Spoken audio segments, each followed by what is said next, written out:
Olá pessoal, aqui é a professora Marilúcia e eu estou aqui para explicar para vocês como resolver as atividades do nosso segundo roteiro de história. Então primeiro vamos começar pelo cabeçalho. Aqui está o meu nome e aqui as turmas nas quais eu dou aula. Então você vai ver a numeração da sua turma e vai marcar X para eu poder identificar a turma que você estuda. E vai escrever aqui o seu nome corretamente nesse espaço indicado. O conteúdo que nós vamos estudar, o objeto de conhecimento, são as fontes históricas e suas classificações e as várias formas de medir o tempo. Aqui nós temos o objetivo da atividade, que você também deve ler. E aqui nós temos a carga horária, que são 4 aulas. E vamos ver com mais detalhe aqui o nosso cronograma de estudo. Então aqui é o dia do início das atividades, é aqui o dia que você deverá devolver suas atividades, tanto da sala virtual quanto das atividades impressas. Então, nesta primeira data, nessa primeira aula, você vai realizar 2 atividades. Ou melhor, você vai ter 2 aulas para você realizar essa atividade.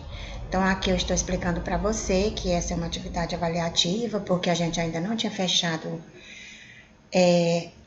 a nossa nota do primeiro bimestre. Então, essa atividade tem também esse objetivo, que está pedindo para você ler atentamente cada questão e escrever com letra legível e sem rasuras. Então, leia esse enunciado aqui da primeira questão e depois você veja o que está pedindo. Marque V para as afirmações verdadeiras e F para as falsas. Então, você vai ler cada uma dessas opções aqui e lembrar do que você estudou, do que você aprendeu, e se a frase for verdadeira, você coloca V. Se for falsa, você coloca F. Isso nas 5 opções que aparecem aqui. Depois vamos para a segunda questão. Aqui você vai ver, de acordo com a divisão tradicional da história, como ela é classificada. Então, você lê cada uma dessas opções aqui, e a que for correta você marca um X, e depois você escreve nos retângulos aqui embaixo os períodos da história, o primeiro até chegar na atualidade agora, ou seja, o momento atual. Na terceira questão, você vai verificar qual foi o acontecimento, o fato histórico que ocorreu, que marcou a passagem da pré-história para a história antiga. Então, você vê qual desses acontecimentos marcou essa passagem e você vai marcar o X na opção correta. No caso, só uma. Na quarta questão, também aqui está falando sobre medida de tempo, né? As formas que a gente tem de medir o tempo. E na letra A, você vai dizer que objetos nós usamos, né? O ser humano usa para medir o tempo. Então, você vai escrever aqui o nome desses objetos. E na letra B, você vai dizer de que maneira, o que fatos acontecem na natureza que a gente percebe que o tempo passou. Então, você vai colocar aqui que acontecimentos são esses. Na quinta questão, você vai identificar, né, o número que tem em cada uma das frases, letra A, B, C e D. Por exemplo, aqui está falando sobre a criação da religião islâmica e nós temos aqui, aconteceu em 632, ou seja, no século. Então, você pensa direitinho qual é o século que corresponde a esse ano, 632, e escreve aqui em algarismo romano. Você deve lembrar que a gente fez isso em atividades em sala de aula.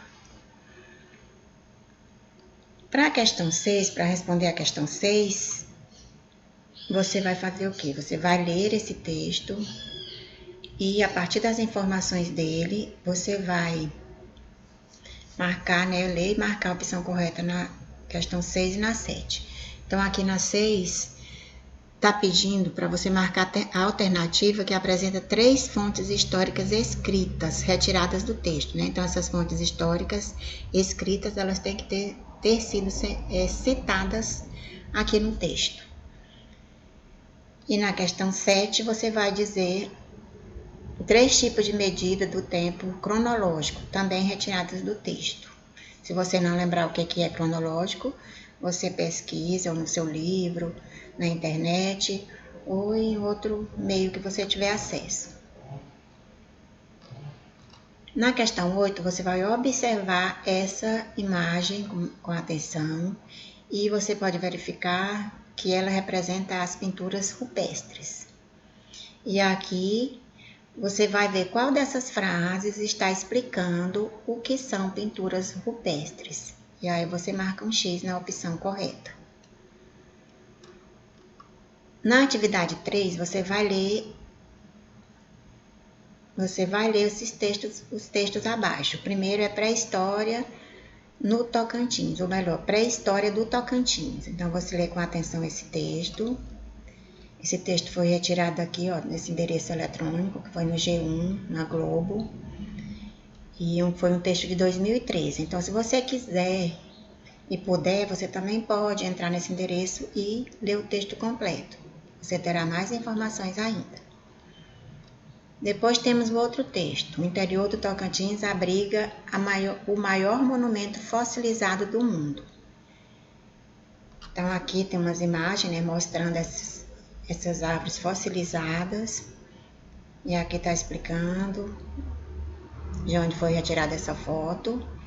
E esse texto aqui embaixo fala, né, sobre essas árvores fossilizadas. E aqui nessa outra imagem, né, nós estamos vendo o que? Pesquisadores que estudam o local. Eles são da equipe de paleontologia da UFT, que é a Universidade Federal do Tocantins. Então, você lê, aqui está explicando o que são árvores fossilizadas. E nós temos também aqui o endereço onde você pode obter mais informações. Esse mesmo texto aqui, só maior ainda, né? Que aqui foi retirado só parte dele. Então, depois da leitura desses textos, você vai responder. Questão número 1, né? Baseado em relação ao texto. A pré-história do Tocantins. O que você entendeu sobre a pré-história do Tocantins? E na questão número 2, o que você entendeu sobre o monumento natural das árvores fossilizadas? Então, essas duas questões é referente a esses textos aqui, ó, começando aqui na pré-história do Tocantins. E aqui nós temos a observação.